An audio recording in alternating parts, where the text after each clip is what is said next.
Hello everyone, welcome back. कैसे हैं आप लोग? स्वागत है आप सभी का आपकी अपनी क्लास में।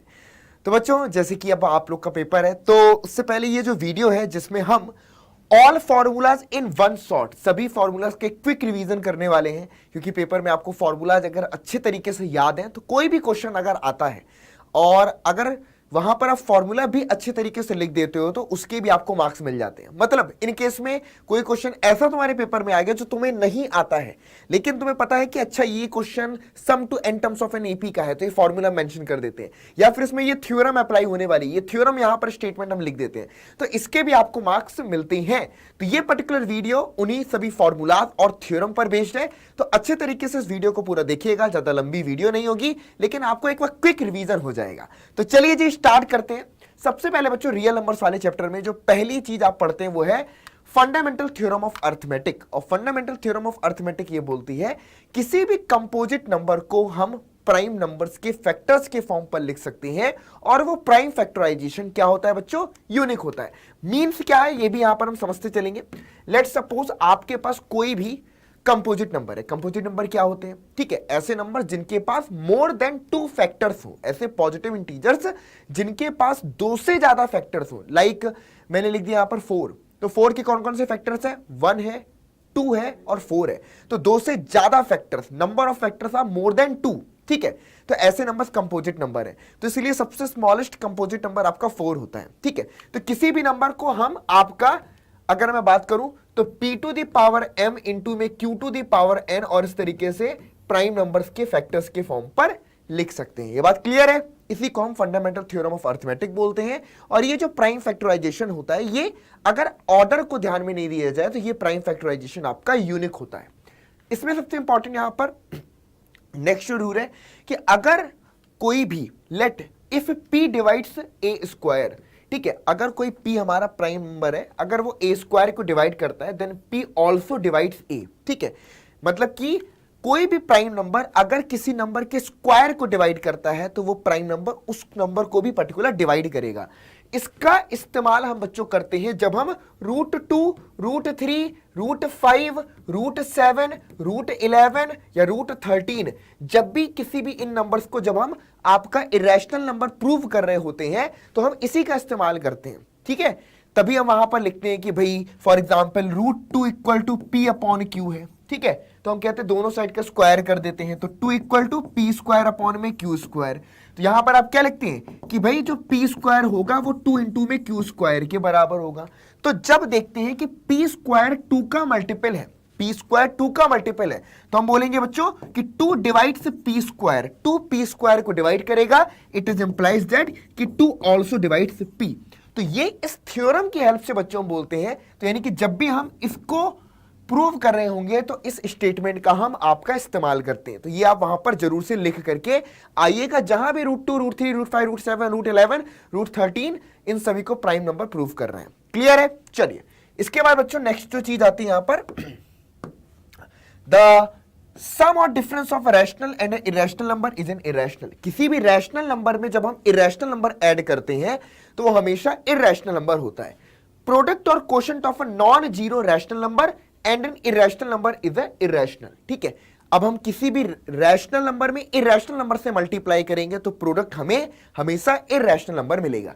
चलिए, इसके बाद for any 2 positive integer HCF of 2 numbers into में एलसीएम ऑफ 2 नंबर्स का जो प्रोडक्ट होता है वो नंबर्स के प्रोडक्ट के बराबर होता है। ये बहुत ज्यादा इंपॉर्टेंट है। क्लियर है? ये बहुत ज्यादा इंपॉर्टेंट है, एकदम दिमाग में रखना, क्योंकि अगर क्वेश्चन में आपको नंबर्स का प्रोडक्ट गिवन है, एचसीएफ गिवन है, एलसीएम पूछ रहा है, तो फटाफट से इसका इस्तेमाल कर सकते हैं। Assertion and reason based question में भी इस स्टेटमेंट का हम इस्तेमाल करते हैं क्वेश्चंस को सॉल्व करने के लिए। तो 1 मार्क में यहां से क्वेश्चन आपको बन सकता है। क्लियर है? चलिए, इसके बाद बच्चों पॉलिनोमियल्स वाले चैप्टर में आ जाते हैं। पॉलिनोमियल्स वाले चैप्टर में हमें सिर्फ इतना याद रखना है कि भाई अगर कोई polynomial ax square plus bx plus c हमारा कोई भी पॉलिनोमियल है तो इसके जीरोस का sum alpha plus beta minus b upon a के बराबर और product of zeros c upon a के बराबर होगा। यहां पर ax square plus bx plus c का जो ग्राफ होता है बच्चों वो पैराबोला होता है। क्या होता है बच्चों? पैराबोला। और पैराबोला भी बच्चों हमारे पास 2 टाइप का होता है। इसको हम बोलते हैं डाउनवर्ड्स पैराबोला ठीक है, और इसको हम बोलते हैं आपका अपवर्ड्स पैराबोला। जो नीचे की ओर पर ओपन होता है उसको डाउनवर्ड्स, जो ऊपर की ओर पर ओपन होता है उसको अपवर्ड्स पैराबोला बोलते हैं। अपवर्ड्स पैराबोला के केस में एक्स स्क्वायर का कॉफिशिएंट ग्रेटर देन 0 और डाउनवर्ड्स पैराबोला के केस में एक्स स्क्वायर का कॉफिशिएंट आपका लेस देन 0 होता है। ये बेसिक सी चीजें जो आपको यहां पर याद रखनी है, ठीक है। अब अल्फा प्लस बीटा आपके पास मालूम हो गया, अल्फा इंटू बीटा मालूम हो गया। अब इन पर बेस्ड क्वेश्चन आपके कैसे भी बन सकते हैं। आपसे पूछ सकता है कि भाई alpha square plus beta square क्या होगा, तो इसकी वैल्यू हम लिख सकते हैं बच्चों अल्फा प्लस बीटा को होल स्क्वायर माइनस में 2 अल्फा इंटू बीटा लिख सकते हैं। तो ऐसी कोई भी वैल्यू आपसे पूछ सकता है तो हम सब इसका इस्तेमाल करके आपका निकाल सकते हैं। क्लियर है। इसके बाद pair of linear equations in 2 variable की बात करें कि अगर ऐसे 2 इक्वेशंस हमारे पास हैं जिन्हें हम लीनियर इक्वेशंस इन 2 वेरिएबल बोलते हैं, अगर इनका पेयर मौजूद है तो सबसे पहले अगर x के कॉफिशिएंट और y के कॉफिशिएंट का रेशियो अगर हमारा नॉट इक्वल है, मतलब कि a1/a2 not equal to b1/b2 है, तो इस केस में बच्चों पेयर ऑफ लीनियर इक्वेशन को कंसिस्टेंट बोला जाएगा। क्या बोलेंगे बच्चों? Consistent. The graph will B lines intersecting at a unique point. जो ग्राफ होगा वो ऐसी लाइंस को रिप्रेजेंट करेगा जो एक यूनिक पॉइंट पर इंटरसेक्ट करेंगी, which is the solution of pair of equation. और वो जो पॉइंट आएगा उसको हम solution of pair of linear equation बोलेंगे, और इस केस में यूनिक सॉल्यूशन हमको मिलता है। इसके बाद बच्चों अगर a1/a2 not equal to b1/b2 but not equal to c1/c2, इस केस में बच्चों पेयर ऑफ लीनियर इक्वेशन हमारा इनकंसिस्टेंट होता है। क्या होता है बच्चों? इनकंसिस्टेंट, क्योंकि the graph will be pair of parallel lines. Graph parallel lines का पेयर होता है और पैरेलल लाइंस एक दूसरे को कभी भी इंटरसेक्ट नहीं करती, तो कोई भी कॉमन पॉइंट नहीं मिलेगा जो लीनियर इक्वेशन का सॉल्यूशन हो दोनों का। दैट्स व्हाई इस केस में बच्चों हमको कोई भी सॉल्यूशन नहीं मिलता, नो सॉल्यूशन का ये केस बन जाता है। क्लियर है। इसके बाद बच्चों बात करते हैं अगर a1/a2 equal to b1/b2 equal to c1/c2, ये पूरे के पूरे इक्वल हैं, तो इस केस में भी हम लीनियर इक्वेशंस को डिपेंडेंट बोलते हैं। क्या बोलते हैं बच्चों? डिपेंडेंट बोलते हैं। और ये कंसिस्टेंट का भी केस है, ठीक है। तो कंसिस्टेंट के 2 केस हैं, either it will have unique solution और it will have infinitely many solution. चलिए, the graph will be pair of coincident lines, each point on the line will be the solution, so the pair of equation will have infinite number of solution। इसमें हमको infinite number of solution बच्चों देखने को मिलते हैं। तो ये हमारे पास क्या हो गया बच्चों? Graphical interpretation of pair of linear equations in 2 variable हो गया। अगले उस पर बात करते हैं बच्चों क्वाड्रेटिक इक्वेशन में। जैसे कि पॉलिनॉमियल्स अगर आपने ठीक तरीके से समझा है तो उसमें भी हम क्वाड्रेटिक पॉलिनॉमियल्स के बारे में पढ़ते हैं। तो क्वाड्रेटिक इक्वेशन और क्वाड्रेटिक पॉलिनॉमियल आपस में कनेक्टेड है। इन पे जो क्वेश्चंस आते हैं आपके पेपर में काफी कंबाइंड या मिले जुले आते हैं। इसमें सबसे इंपॉर्टेंट ये है कि भाई सबसे पहले तो एक्स स्क्वायर का कॉफिशिएंट आपका नॉन जीरो होना चाहिए।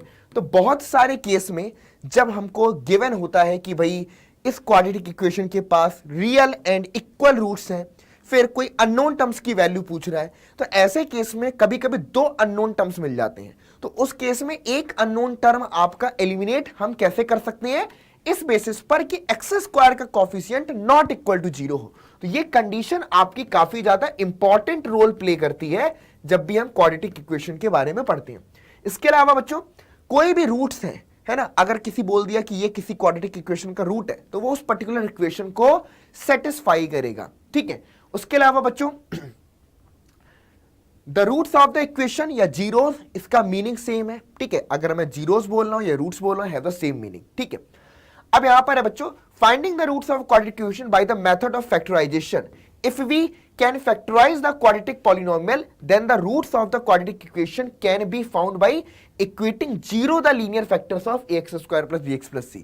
अगर आप उसको फैक्टराइज कर पाते हैं लीनियर टर्म्स के प्रोडक्ट में, लाइक हमने किसी भी क्वाड्रेटिक पॉलिनोमियल को x माइनस एल्फा इंटू में x माइनस बीटा के टर्म्स में आपका फैक्टराइज कर लिया, तो जीरोस या फैक्ट रूट्स जो आएंगे वो x इक्वल टू एल्फा और x इक्वल टू बीटा आ जाएंगे।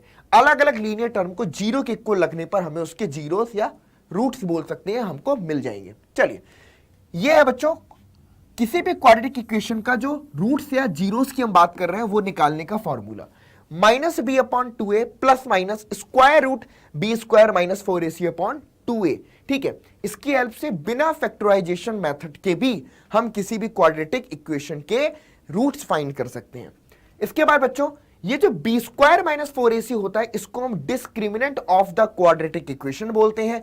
इसका बड़ा इंपॉर्टेंट रोल है क्योंकि ये हमें बताता है नेचर ऑफ क्वाड्रेटिक इक्वेशन के बारे में। जब b square minus 4ac greater than 0 होगा तो हमको two real and distinct roots मिलेंगे। रूट्स रियल भी होंगे और डिस्टिंक्ट भी होंगे। अगर बी स्क्वायर माइनस 4ac 0 के बराबर है हमको तो two equal and real roots हमको यहां पर मिलेंगे।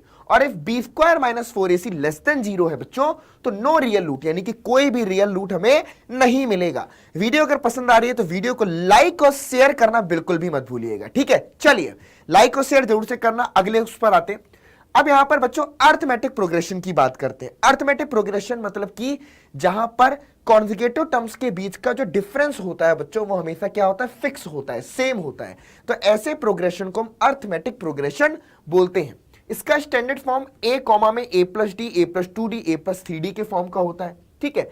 अगर हमें कॉमन डिफरेंस निकालना है कि कॉन्जुगेटिव टर्म्स के बीच में कितना डिफरेंस है तो सेकंड टर्म से फर्स्ट को माइनस कर लिया, थर्ड से सेकंड को माइनस कर लिया, फोर्थ से थर्ड को माइनस कर लिया। अगर ये सेम वैल्यू आ रही है तो हम बोलेंगे एपी फॉर्म करते हैं।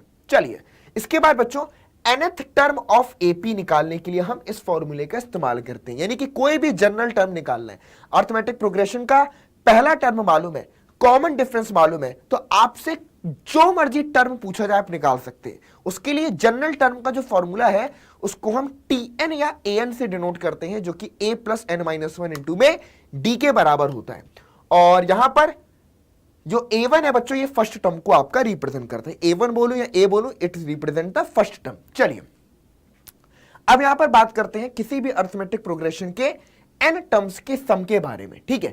तो ध्यान से समझिएगा, S1 हमेशा रिप्रेजेंट करता है बच्चों फर्स्ट टर्म को, S2 यानी कि S2 रिप्रेजेंट करता है पहले दो टर्म के सम को, S3 रिप्रेजेंट करता है बच्चों फर्स्ट 3 टर्म के सम को, पहले 3 टर्म के सम को, S4 रिप्रेजेंट करता है पहले 4 टर्म के सम को, ठीक है, फर्स्ट 4 टर्म के सम को। दैट्स व्हाई Sn रिप्रेजेंट करता है फर्स्ट n टर्म्स के सम को। तो Sn equal to n upon 2a plus n minus 1 into में d, ये हमारे पास n टर्म्स के सम का फॉर्मूला होता है। उसके बाद अगर मैं यहां पर 2a को a प्लस a में ब्रेक कर दूं तो ये a plus a into a plus में n माइनस 1 इंटू d बनेगा। तो यहां से हम इसी फॉर्मूले को थोड़ा सा और एक नए फॉर्म में भी जान सकते हैं, जो कि होता है Sn equal to n by 2 into में a प्लस l, जहां पर L रिप्रेजेंट करता है एक तरीके से लास्ट टर्म को। किसको रिप्रेजेंट करता है? Last term. और L की वैल्यू जो होती है वो a प्लस में n माइनस 1 इंटू में d के बराबर होती है। तो ये हमारे पास लास्ट टर्म के बारे में हो गया। इसके बाद बच्चों if Sn is the sum of the first n terms then nth term of an AP, अगर हमें उसका nth टर्म निकालना है तो एक और फॉर्मूला भी हो गया बच्चों कि an जो होगा वो Sn में से n टर्म्स के सम में से n माइनस 1 टर्म्स के सम को अगर सब्ट्रैक्ट कर दिया जाएगा तो उस अर्थमेटिक प्रोग्रेशन का nth टर्म हम आपका इजीली निकाल सकते हैं। तो ये चीजें बच्चों एकदम सिंपल फॉर्मूले हो गई आपके अर्थमेटिक प्रोग्रेशन की। आगे पर बात करते हैं ट्राइंगल्स में। तो सबसे इंपॉर्टेंट है यहां पर सबसे पहले basic proportionality theorem. BPT theorem आपसे ये बोलती है कि अगर कोई ट्राइंगल आपके पास एबीसी गिवन है, क्या गिवन है बच्चों? एबीसी, और एक साइड हमने डीई इस तरीके से ड्रॉ करी है कि डीई बाकी की दो साइड्स को एक क्या मतलब डीई जो है वो मान लो थर्ड साइड के पैरेलल है, ठीक है बच्चों, डीई जो है वो आपका थर्ड साइड के पैरेलल है। तो बच्चों बीपीटी थ्योरम आपसे बोलती है कि डीई बाकी की दो साइड्स को इक्वल प्रोपोर्शन में डिवाइड करेगी। मतलब कि एडी अपॉन में डीबी जो होगा वो आपका एई अपॉन में ईसी के बराबर होगा।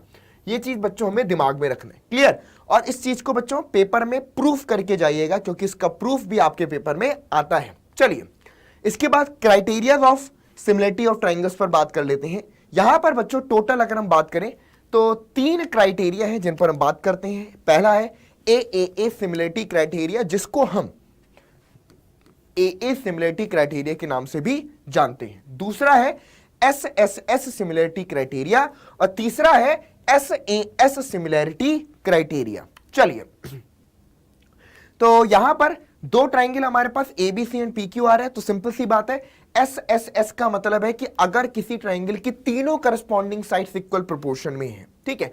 Let's suppose this is a triangle ABC, okay, and this is the triangle PQR, ठीक है। तो AAA सिमिलरिटी क्राइटेरिया बोल रहा है कि भाई अगर तीनों करस्पॉन्डिंग एंगल्स अगर बराबर हैं तब तो AAA सिमिलरिटी क्राइटेरिया होगा। उसके बाद SSS आपसे बोलता है कि for example AB upon PQ equal to BC upon QR equal to AC upon में आपका PR है, तो हम इसको क्या बोलेंगे, SSS सिमिलरिटी क्राइटेरिया। और तीसरा है बच्चों SAS सिमिलरिटी क्राइटेरिया, मतलब कि अगर मैं बोल रहा हूं कि AB upon PQ equal to BC upon में QR है, मतलब कि this upon this upon this, and साथ ही साथ ये जो बीच में आने वाला angle P equal to angle Q है, तो ये क्राइटेरिया हमारे पास SAS सिमिलरिटी क्राइटेरिया बन जाता है। क्या बन जाता है बच्चों, SAS सिमिलरिटी क्राइटेरिया। तो ये हमारे क्राइटेरिया फॉर सिमिलरिटी है, और इसके लिए आपको NCERT के जो भी क्वेश्चंस है उसको एक बार आप रिवाइज कर लीजिए। That is good enough to understand these all three similarity criteria. चलिए इसके बाद बच्चों कोऑर्डिनेट ज्योमेट्री में आते हैं, तो यहां पर सबसे इंपॉर्टेंट है आपका डिस्टेंस फॉर्मूला, ठीक है। सबको फॉर्मूला याद है, D equal to square root x2 minus x1 का whole square plus y2 minus y1 का होल स्क्वायर।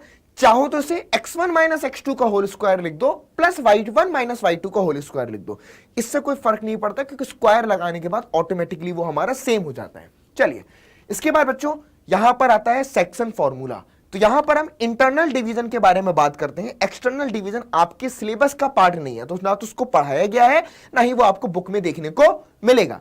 तो एक्सटर्नल डिवीजन के लिए अगर A और B दो पॉइंट है और कोई थर्ड पॉइंट R इनके बीच में कहीं पर लाई करता है और वो पूरे लाइन सेगमेंट AB को M/N के रेशियो में इंटरनली डिवाइड करता है या M1/M2 के रेशियो में इंटरनली डिवाइड करता है, तो उस पर्टिकुलर पॉइंट R के जो कोऑर्डिनेट होंगे वो क्या हो जाएंगे, M1x2 प्लस M2x1 अपॉन में M1 plus M2, M1y2 plus M2y1 upon में M1 प्लस M2।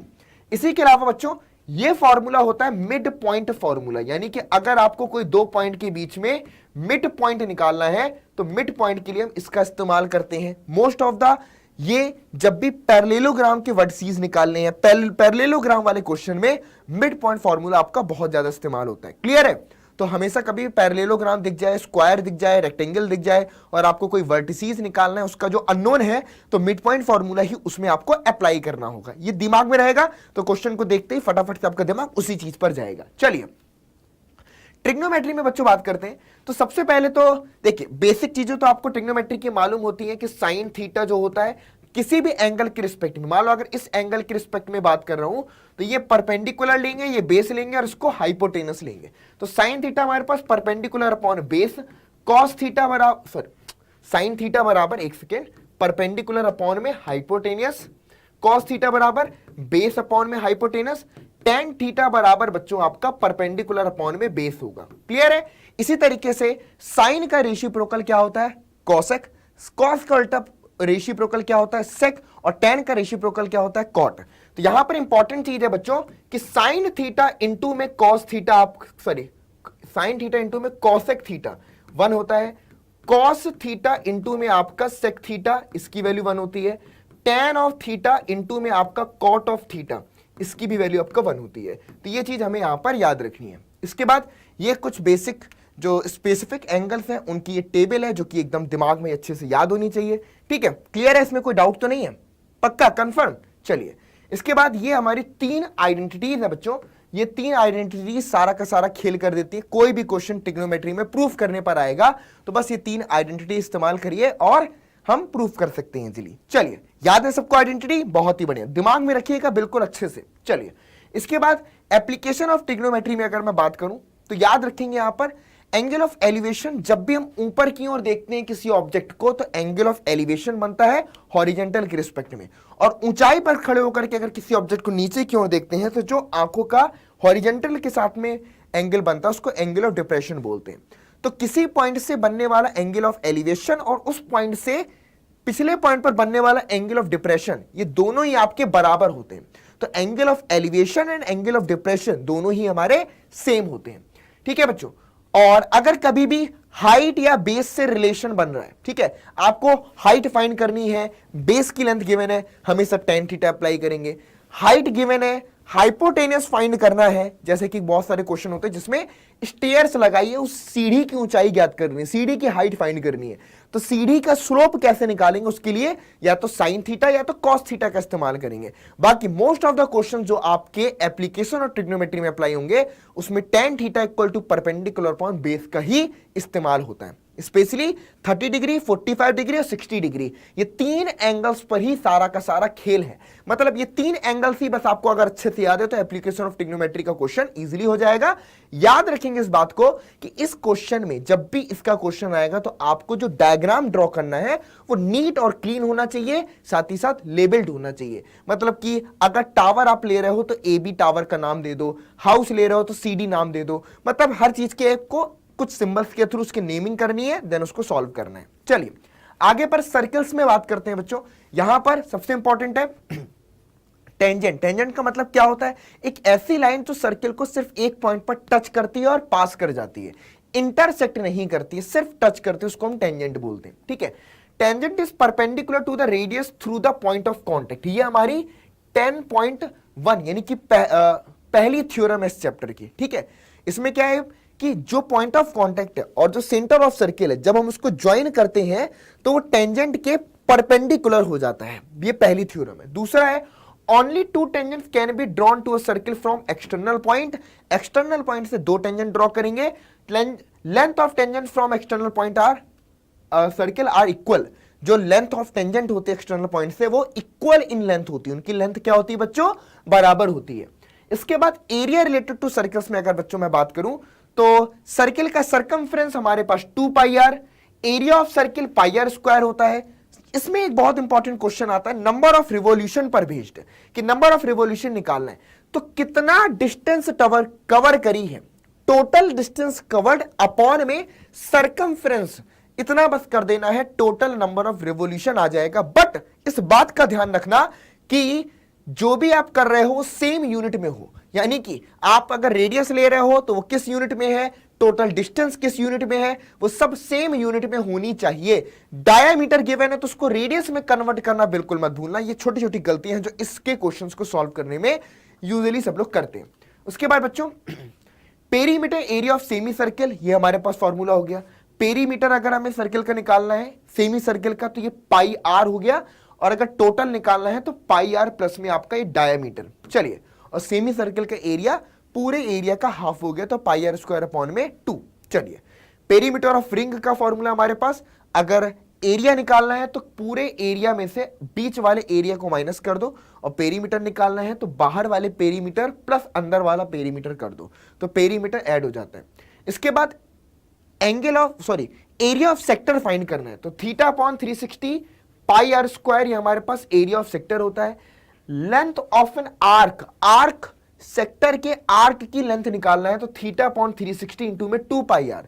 लेकिन अगर आपसे इसी जगह पर मान लो पूछ लेता है कि भाई पेरीमीटर ऑफ सेक्टर बताओ, यानी कि पूरे सेक्टर का पेरीमीटर, तो इस केस में बच्चों हम क्या करेंगे, थीटा अपॉन 360 इंटू में 2 पाई आर में हम 2 टाइम्स ऑफ आर, यानी कि ये और ये रेडियस हम और ऐड कर देंगे, तो ये पूरी की पूरी हमको पेरीमीटर ऑफ सेक्टर आ जाएगा। और सिर्फ अगर आर्क की लेंथ निकालनी है, मतलब कि सिर्फ इतना पोर्शन निकालना है, तो इसको हम इस्तेमाल करेंगे। क्लियर है, याद रख पाओगे, बढ़िया। इसके बाद बच्चों सेगमेंट ऑफ सर्किल का एरिया निकालना है तो डायरेक्ट फॉर्मूला आप नोट कर लीजिए। एरिया ऑफ सेगमेंट का अगर हमें निकालना है तो थीटा अपॉन में 360 इंटू में पाई आर स्क्वायर, ये एरिया ऑफ सेक्टर हो गया। इसमें से हम माइनस करेंगे OAB ट्राइंगल का एरिया, जो कि बनेगा माइनस में आर स्क्वायर इंटू में साइन थीटा बाई 2 और प्रोडक्ट में कॉस थीटा बाई 2। ये आपने अप्लाई कर दिया तो इससे हमें बच्चों एरिया ऑफ सेगमेंट निकल करके आ जाएगा। क्या आ जाएगा बच्चों, एरिया ऑफ सेगमेंट निकल करके आ जाएगा r square sine theta by 2 into में कॉस थीटा बाई 2। क्लियर है, चलिए।